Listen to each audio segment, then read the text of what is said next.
How much of a gaffe is this, Benedict Spence?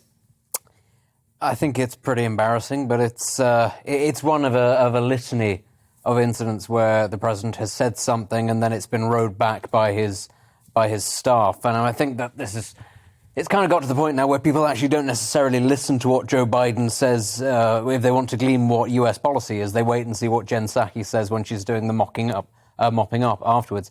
Of course, it is rather dangerous given that just earlier this week Joe Biden was saying that Vladimir Putin might well resort to false flag operations or the like if he were to consider launching a chemical or biological attack on Ukraine. You know, the president did come out and say the Russians have form on this. They like to create the idea of an external threat in order to react to it.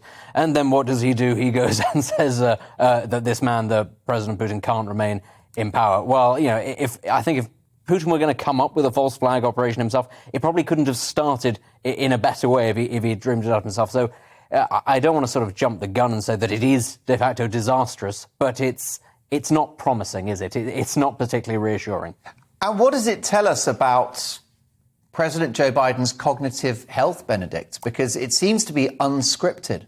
I think we are all of a perception that if his mental health isn't failing, he is certainly very overworked, shall we say. I mean, I think that would be tired and emotional. Kindly. Sorry? Tired and emotional. Tired and emotional, yes. I think it's the evidence is there for us all to see. But, of course, as you've already pointed out in your monologue, the downside is were he forced to take a step away from his duties if he were unfit to continue in the office, the alternative is, I think, so galling as to make you despair. Actually, Kamala Harris has proven herself to be, if possible, an even less serious individual than Joe Biden, who, as you say, can barely remember his own name.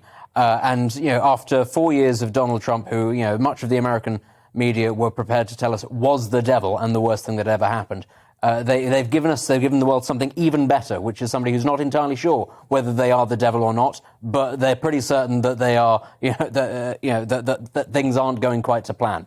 But nobody in the American media is actually prepared to speak out about this. You know, he gets away with a lot more than Donald Trump did, you know, and I think it is worth touching upon, you know, not that I was a particularly large fan of Mr. Trump, but if he had said what Mr. Biden had said, or indeed what Kamala Harris had said whilst in Poland, I think there'd be outrage, frankly, at what had just happened.